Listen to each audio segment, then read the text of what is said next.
The desert sun was unrelenting. Even before it crested the horizon, the Iraqi heat could feel like a weight pressing down, reminding everyone stationed at Camp Anaconda that war was never just about bullets and bombs. It was about survival in a place where even the air seemed hostile. For Private First Class LaVena Johnson, the 19-year-old soldier from Florissant, Missouri, each day at the sprawling base near Ballard carried both pride and quiet unease. LaVena had always been a bright, driven young woman. The youngest daughter of Dr. John and Linda Johnson, she'd grown up in a close-knit black family that valued education, discipline, and faith. Friends remembered her as cheerful, determined, and thoughtful. She was the kind of daughter who called home often, the kind of sister who kept her family laughing, the kind of soldier who wanted to serve her country, even in a war zone half a world away. For Dr. John Johnson, her father, that decision had been difficult to accept. He knew the dangers of the military, especially for young women of color. But LaVena was persuasive. She wanted college, she wanted independence, and she believed the Army would help her achieve both.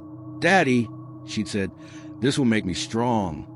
And so, in the summer of 2005, she found herself at Camp Anaconda, a base so frequently attacked by mortars that soldiers had nicknamed it Mortaritaville. The constant boom of incoming fire was part of the soundscape of their lives, a reminder that safety was fragile.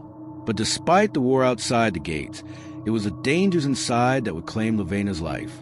At 19, LaVena stood out among her peers not only for her youth, but also for her maturity. She was disciplined, rode home frequently, and kept her parents updated about daily life in Iraq. She told them about the oppressive heat, the camaraderie among soldiers, and the routine of military duties. What she didn't say, at least not openly, was that Camp Anaconda wasn't just a military base. It was also home to contractors, private companies working for the government, and layers of hierarchy that made young soldiers like LaVena vulnerable. Women in the Army knew to watch their backs, not just against enemy fire, but against harassment, intimidation, and sometimes worse from their own ranks. Still, LaVena's messages home remained upbeat. She had plans. College after deployment, maybe teaching, maybe psychology. Her life stretched ahead of her, which is why the call that came on July 19, 2005 made so little sense. The Johnson household in Missouri was quiet when the phone rang. Dr. John Johnson answered, his voice calm, steady, but the words on the other end shattered him. "Mr. Johnson," the officer said, "we regret to inform you your daughter has died." He paused, gripping the phone tighter. "How?" "Self-inflicted gunshot wound. It was suicide." For a father who knew his daughter better than anyone, the explanation was almost insulting. Suicide? LaVena was joyful, grounded, strong. She'd never shown signs of depression. She had a supportive family, close friends, and planned for her future. Even in her letters from Iraq, she'd sounded hopeful. Dr. Johnson's stomach tightened with a familiar instinct of a doctor, of a father, of a man who had seen enough death to recognize when something didn't add up. His daughter did not kill herself. He was sure of it. The Army promised to send her body home. They cautioned the family not to view it, suggesting it might be too difficult. But Dr. Johnson refused to comply with silence. He wanted to see his child, no matter the condition. When LaVena's body arrived, the truth began to whisper itself in ways the Army had not expected. Her face was bruised. Her nose appeared broken. Her teeth were cracked.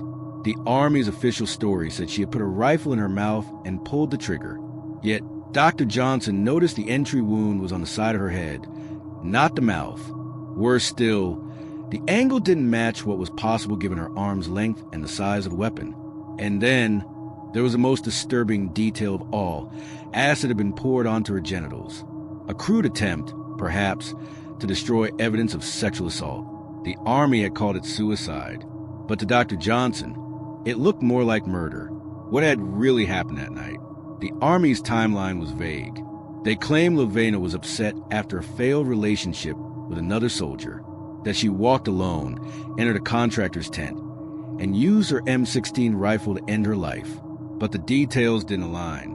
Witnesses gave conflicting accounts. The tent where she was found belonged not to her, but to contractors, civilian men working for private companies. Why had she gone there? And why would she, a meticulous, private young woman, choose such a public, strange location to take her life? When investigators looked closer, more questions surfaced. Her white gloves had been glued to her hands, as if someone wanted to cover injuries or residue. The suicide note the Army mentioned never appeared.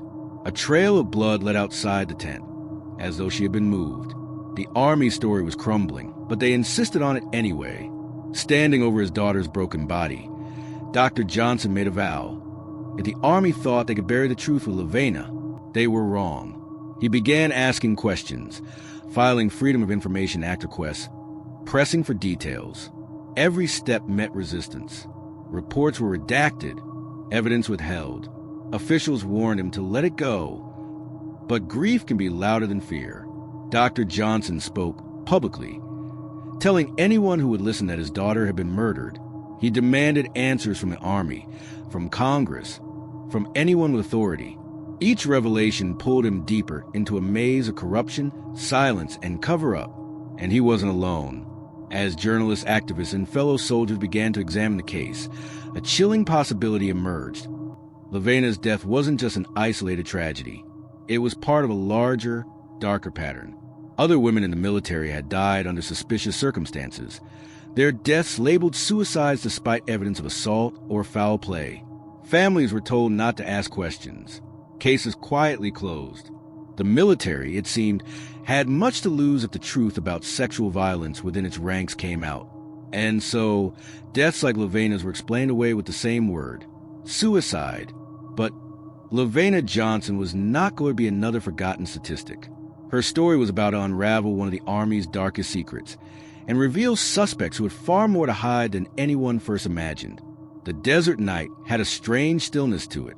Even on bases like Camp Anaconda, where mortars frequently rattled the ground and sirens split the silence, there were moments when the world seemed to pause, as if holding its breath. For LaVena Johnson, July 18, 2005, should have been just another long day in Iraq, a routine shift, a call home, maybe a laugh with fellow soldiers before curfew. Instead, it would become her final night, shrouded in contradictions, conflicting testimonies, and a version of events that left her family demanding answers for years to come. According to Army officials, LaVena had been in emotional turmoil. They claimed she had recently ended a relationship with another soldier, and the stress had taken its toll. That night, they said, she walked alone across base to a contractor's tent. Once inside, she picked up her M16 service rifle, placed it against herself, and pulled the trigger. Death was instantaneous, they insisted. Case closed. But from the very beginning, the official narrative raised more questions than it answered. First, there was the matter of the weapon. LaVena stood just over 5 feet tall. Her M16 rifle was nearly 40 inches long. The wound, her father later discovered, was on the side of her head, not inside her mouth. To fire such a shot, the angle would have been awkward, if not physically impossible, given her short arm span. Second, there was her demeanor. Hours before her alleged suicide, LaVena had spoken to her parents by phone. She had sounded upbeat, talking about plans for when she returned home. "I'll see you soon," she'd said. It wasn't the voice of a young woman preparing to end her life. Third, there was her environment. Why would she choose a contractor's tent, a public, exposed, and strange location, to die? Suicide, when it occurs in war zones, often happens in private barracks or remote areas, not in spaces connected to civilian men working with the Army. And then, most damning of all, was what the Johnson family discovered once LaVena's body was returned. When Dr. John Johnson finally saw his daughter's body, he was struck by the evidence that had gone unmentioned in Army reports. LaVena's nose was broken. Her right eye was blackened. Her teeth were damaged. Her lips swollen. These were not the hallmarks of suicide. They were signs of a struggle. Her body also bore chemical burns on her genitals, consistent with acid or lye. To Dr. Johnson, the implication was chilling. Someone had attempted to destroy evidence of sexual assault. Her white gloves had been glued to her hands, a crude attempt to cover up defensive injuries or residue that might have revealed a struggle. And there were blood traces outside the tent where her body was found, suggesting she had been moved. To the Johnson family, the message was clear. The Army's suicide story was a lie. The tent where LaVena was found was not hers.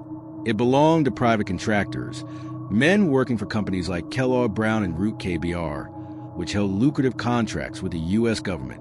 These contractors often worked alongside soldiers but were not subject to the same strict military codes. Why had LaVena been there? And more importantly, what happened inside? Witnesses reported hearing an argument between LaVena and someone else earlier that night. Some claimed it was a fellow soldier. Others whispered it might have been a contractor. The Army dismissed these accounts as irrelevant, sticking to their suicide narrative. But to Dr. Johnson and others investigating later, the location and circumstances suggested something darker. LaVena had stumbled into a confrontation or been lured into one that turned violent. When the Johnson family requested the official Army investigation under Freedom of Information Act, what they received was more insult than information. The file was heavily redacted, with key names, times, and details blacked out. Photos were blurred, reports incomplete. Even so, enough slipped through the censors to paint a disturbing picture. One photo showed LaVena's body lying on the ground, not in the position one would expect from a suicide by rifle. Another showed signs of fire inside the tent, as if someone had tried to burn evidence.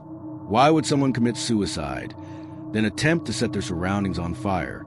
The Army insisted LaVena died quickly, late at night, but witnesses reported hearing commotion, an argument, a noise like a struggle, earlier in the evening. Some claimed they saw her walking with someone toward the contractor area. Even more troubling, records showed gaps in surveillance. Cameras that should have captured movement in and out of the tent were mysteriously offline. Logs of who entered and exited the area were incomplete. It was as if the timeline had been scrubbed clean, leaving only the Army's version behind. For LaVena's family, the most harrowing detail remained the burns on her body. Why would anyone pour a corrosive substance on her genitals unless they were trying to erase DNA? The conclusion seemed unavoidable. LaVena had been assaulted, and someone, whether a soldier, a contractor, or both, had worked quickly to cover it up. The Army, faced with this evidence, doubled down. They refused to reopen the case. They told the Johnsons to accept their loss. But Dr. Johnson could not accept it, not when every piece of evidence pointed away from suicide. The Johnson family soon learned what countless military families before them had discovered. When you challenge the official narrative, the system closes ranks. Friends who had initially been supportive grew quiet. Some soldiers who had been willing to talk suddenly refused. Whispers of intimidation floated through the ranks. For the Johnsons, the fight for truth felt like a second war. Every request for records was delayed. Every appeal for transparency was denied. Even elected officials, wary of going against the military, were slow to respond. But still, the family pushed forward. Because to them, the question wasn't just about LaVena. It was about how many other young women had died the same way, silenced by both violence and bureaucracy. By the late 2000s, whispers of LaVena's case had begun to spread beyond Missouri. Activists picked it up. Journalists dug deeper. Online communities began to ask the same question Dr. Johnson had been asking since 2005. If LaVena Johnson's death was truly a suicide, why did the evidence tell such a different story? Documentaries, petitions, and news articles began circulating, framing her death not as a personal tragedy, but as a symbol of something larger, the systemic silencing of women in the military. But even with the spotlight growing, the Army remained unmoved. When Dr. John Johnson stood over his daughter's casket, the Army's story unraveled before his very eyes. The Army said she had put a rifle in her mouth and pulled the trigger. But as he looked at LaVena's face, he saw injuries that made no sense. A broken nose, a blackened eye, teeth cracked, lips swollen, marks of blunt trauma. The kind of injuries that spoke not of despair, but of violence. The bullet wound itself was strange. Instead of entering from inside the mouth, as the Army claimed, the entry point appeared to be the side of her head. For Dr. Johnson, who had spent his life in medicine, it was obvious. The story didn't match the body. And then came the most horrifying discovery. Her genitals bore evidence of burns, chemical burns. The implication was unmistakable. Someone had poured acid or lye onto her body in a crude attempt to erase evidence of sexual assault. Dr. Johnson's heart broke all over again, but his anger burned hotter than his grief. "They lied to me," he whispered to his wife. "They lied about how our baby died." It was in that moment that Dr. Johnson made a silent vow. If the Army thought it could bury the truth, it had underestimated a father's love. Grief gave way to determination. Dr. Johnson began requesting every file, every report, every scrap of information about his daughter's death. What he got back was stonewalling. The Army delayed, denied, and redacted. Pages of reports arrived with entire paragraphs blacked out. Autopsy photos were withheld. Witness statements were censored. Still, Dr. Johnson persisted. He analyzed what little information he could. The official autopsy, though limited, hinted at inconsistencies. Bruises unexplained, evidence ignored, photos missing.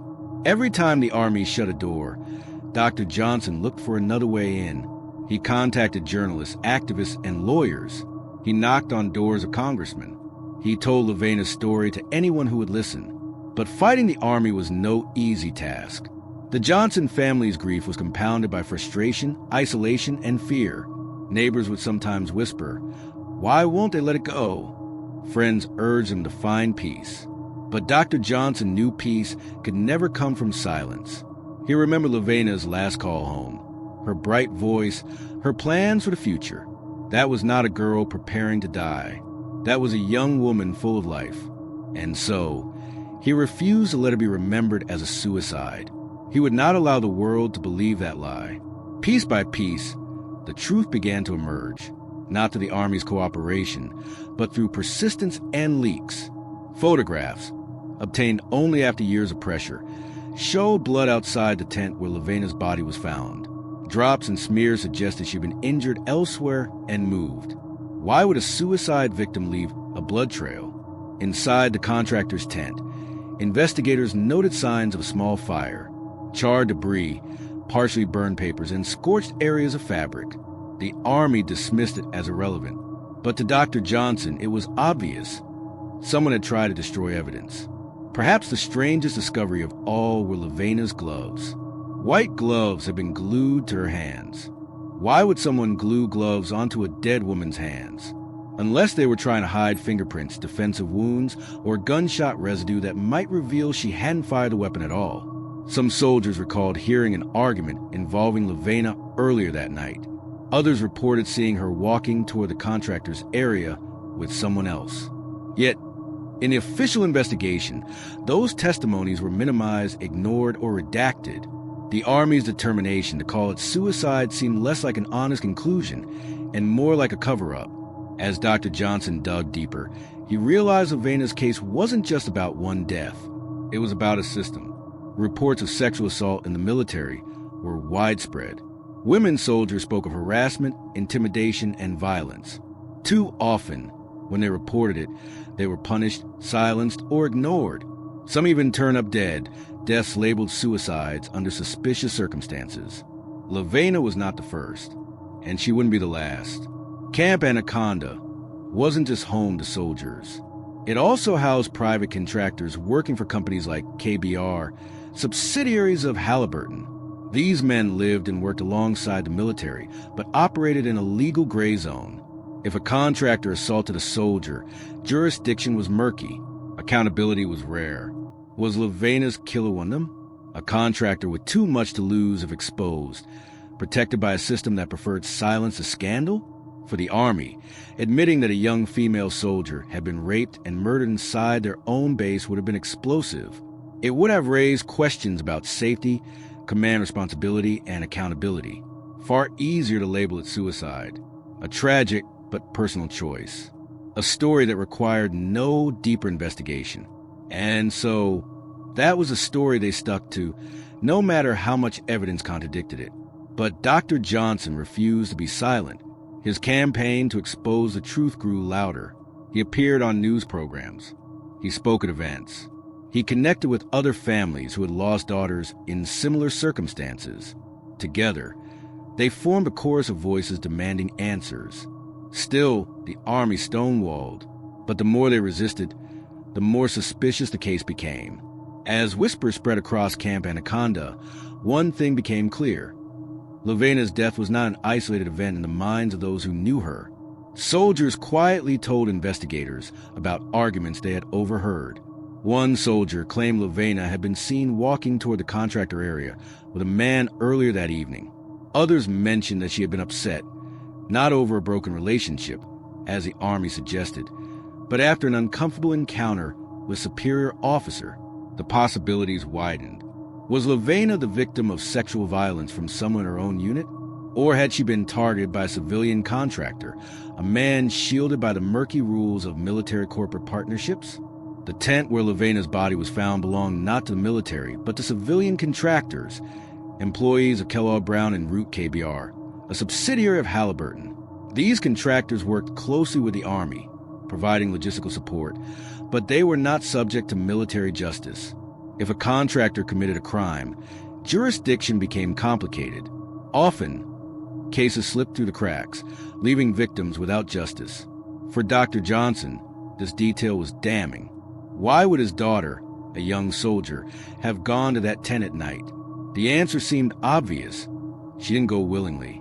Another theory suggested LaVena had been involved in a dispute with someone of higher rank. She was known for her discipline and strong will. Perhaps she had rejected advances. Perhaps she had threatened to report misconduct. And if that were true, the Army had every reason to bury the case. To admit that a superior officer had raped and murdered a soldier under his command would have sparked outrage and dismantled trust within the ranks. Better to call it suicide. Better to silence the Johnson family. In 2005 alone, several other female soldiers were reported dead under suspicious circumstances. Many of them, like LaVena, were black women. One was found with multiple gunshot wounds, ruled a suicide. Another was discovered hanging in her barracks, ruled a suicide despite bruises suggesting she had been restrained. In each case, the Army offered the same refrain: self-inflicted. Families who questioned the narrative were stonewalled, intimidated, or ignored. Reports of sexual assault in the military numbered in the thousands each year, yet convictions were rare. Survivors often described a culture of retaliation, where reporting a crime could end a career. For LaVena's family, the connection was chilling. Their daughter was part of a larger pattern, a system designed to protect predators, not victims. Dr. Johnson also saw another layer. His daughter was young, black, and female. In the hierarchy of the military, that made her vulnerable not just to violence, but to being dismissed, disbelieved, forgotten. Would the Army have fought harder to investigate if she had been white? Would they have been so quick to call it suicide if she were the daughter of a general instead of a black family doctor from Missouri? The questions lingered, unspoken but undeniable. Dr. Johnson appeared on talk shows, radio programs, and documentaries. He showed photos of his daughter's injuries, forcing the public to confront what the Army refused to admit. He met with members of Congress, demanding oversight. Petitions circulated. Activists rallied behind the family. The Army responded with silence. Files were redacted. Requests were denied. Officials repeated the same line: suicide. Years passed. The Johnsons' grief never faded, but their fight drained them. Every hearing, every denial, every unanswered letter was like reopening the wound. But Dr. Johnson would not quit. He told anyone who would listen, "My daughter was murdered, and the Army covered it up." LaVena's name became a rallying cry. Advocates for women in the military invoked her case as proof of systemic abuse. Documentaries like The Silent Truth exposed her story to wider audiences. Each time her story resurfaced, more people asked the same question: how many other deaths have been hidden behind the word suicide? Nearly 2 decades later, LaVena's case remains unresolved. Officially, she died by suicide. Unofficially, the evidence tells a story of violence, assault, and cover-up. The unanswered questions are haunting. Who was she seen with that night? Why were surveillance cameras conveniently offline? Why did the Army withhold files from her family? Why was her body mutilated after death? And perhaps most chilling, how many others were silenced the same way? For every question, there is only silence. LaVena Johnson was 19 years old.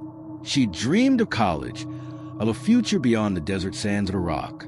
She wrote home to her family, laughed with her siblings, believed in her country, and her country failed her. Her death became more than just a personal tragedy.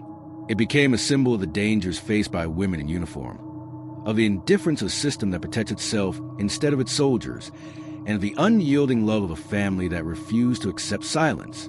To this day, Dr. Johnson continues to fight, not just for LaVena, but for every soldier whose death was too easily dismissed, every family told to let it go.